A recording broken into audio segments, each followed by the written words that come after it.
No cameras recorded the crime. No neighbors reported screams.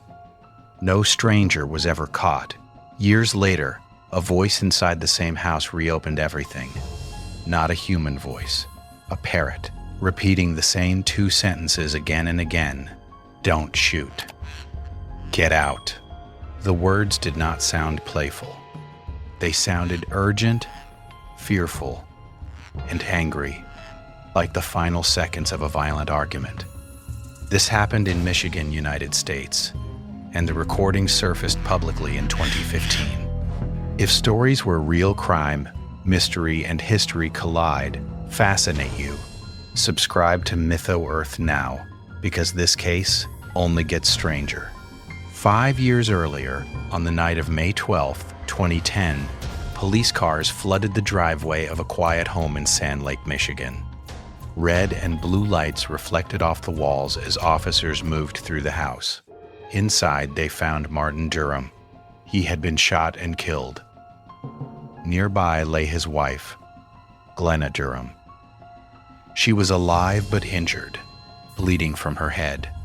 Glenna told officers an intruder had broken in, a stranger, someone they had never seen before, someone who fired the gun and ran away. Investigators noticed problems immediately. There were no signs of forced entry, no broken locks, no shattered windows. The gun used in the shooting belonged to the household. The scene did not suggest a violent struggle with an outsider. When detectives questioned Glenna again, small details in her story changed. The sequence of events shifted. Her position in the room changed. What she heard and when she heard it changed. None of it was dramatic, but it was enough to raise concern. Suspicion alone is not proof. Without strong evidence, the case slowed. Then the parrot made headlines. The bird had lived in the home for years, long enough to hear daily conversations, arguments, and late-night discussions. Experts later explained something unsettling. Parrots do not mimic randomly. They repeat sounds connected to strong emotion like fear, stress, and anger. Those moments imprint deeply. That made the recordings disturbing. The parrot was not repeating jokes. It was not greeting visitors. It was not copying common phrases. It was replaying conflict. People who listened said the tone sounded different. Some believed they heard a male voice. Others believed they heard a female voice. Fear in one, anger in the other. Was it coincidence? Possibly, but the timing disturbed the public. Local news stations covered the story. Then national networks followed. Talk shows debated it. True crime forums analyzed every second of audio. Some people became convinced the bird had overheard the killing. Others argued humans were projecting meaning onto animal sounds. Either way, the Durham case returned to the spotlight. Reporters reopened police files, court documents, ballistics reports, financial records. The central question remained the same. Could an animal unintentionally record the final moments of a human life? In 2017, prosecutors brought the case to trial. They did not rely on the parrot. They focused on physical evidence, gunshot residue, bullet trajectory, life insurance policies, financial stress, witnesses who described tension inside the marriage. They also highlighted contradictions in Glenna's statements over time. Piece by piece, prosecutors built their case for the jury. Defense attorneys pushed back.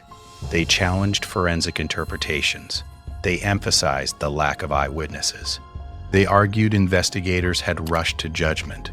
They dismissed the parrot as sensational and unreliable. Still, the bird hovered over the courtroom. Journalists whispered about it in hallways.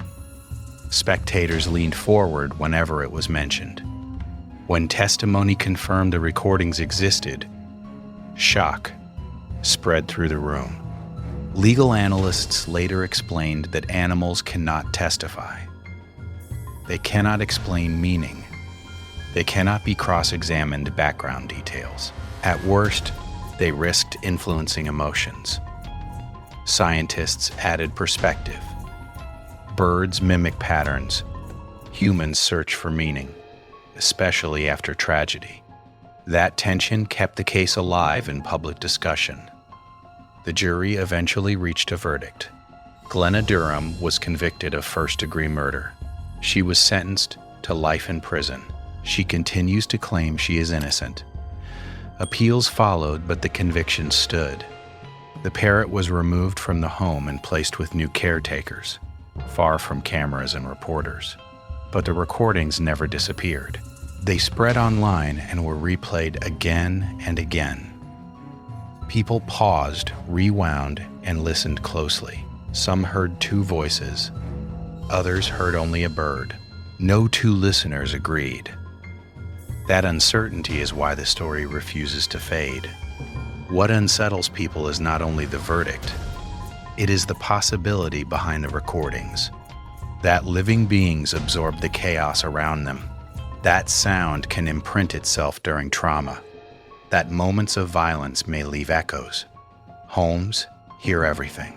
Arguments, footsteps, cries for help. Most sounds disappear. But what if some remain? What if they stay inside rooms, walls, or living creatures, waiting to be repeated years later without understanding or intent? The parrot never testified. It never named anyone. It never solved the case. Yet it became one of the strangest footnotes in American true crime history. A reminder that witnesses do not always wear badges. They do not always speak our language. Sometimes the most chilling part of a case is not what was proven in court, but what might have been overheard when no one else was listening. If you want more real mysteries, forgotten crimes, and chilling stories from history, subscribe to MythoEarth.